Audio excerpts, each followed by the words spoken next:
Peristiwa ledakan amunisi tidak layak pakai oleh TNI di Kabupaten Garut, Jawa Barat, merenggut nyawa 13 orang. Sebagian besar korban adalah sosok tulang punggung keluarga yang bertaruh maut demi kehidupan keluarganya. Suasana di luar ruang kamar jenazah Rumah Sakit Umum Daerah Pamengpeuk hingga Selasa, 13 Mei 2025, dini hari masih ramai. Puluhan warga dan anggota TNI memadati teras dan bagian samping ruangan itu di sekitar pukul 1 waktu Indonesia Barat. Sementara itu, belasan orang lainnya duduk di selasar Masjid Syifaul Jabbar. Jaraknya hanya sekitar 10 meter dari ruang kamar jenazah. Mereka adalah kerabat terdekat dan rekan kerja 13 korban yang tewas dalam peristiwa naas pada Senin, 12 Mei 2025, di Desa Sagara, Kecamatan Cibalong, itu. Korbannya 4 anggota TNI AD dan 9 warga sipil.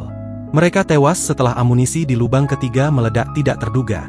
Sudah 38 hari, suami tidak pulang ke rumah karena bekerja di Kecamatan Cibalong.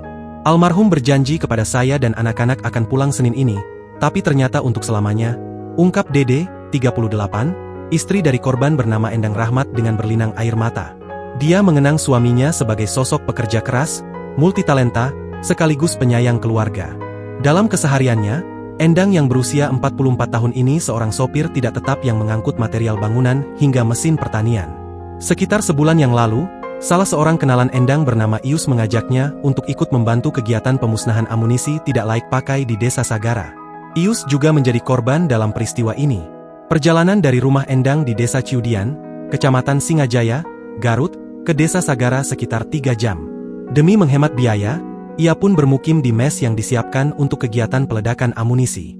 Dalam kegiatan ini, Endang berperan untuk membawa amunisi lokasi peledakan. Endang juga menurunkan amunisi dari mobil dan membawanya ke lubang tempat peledakan. Selama sebulan lebih, almarhum bekerja keras di sana untuk biaya hidup kami. Ternyata semangat juangnya berakhir dengan musibah ini, ungkap Dede. Ia mengaku pasrah dan berharap ada pihak yang bertanggung jawab dalam musibah ini. Dede dan ketiga anaknya kini kehilangan pegangan hidup. Anak-anak kami akan menghadapi tantangan berat di masa depan. Saya akan berusaha meneruskan semangat kerja keras suami demi membiayai anak-anak, ucapnya. Download Tribun X sekarang, menghadirkan lokal menjadi Indonesia.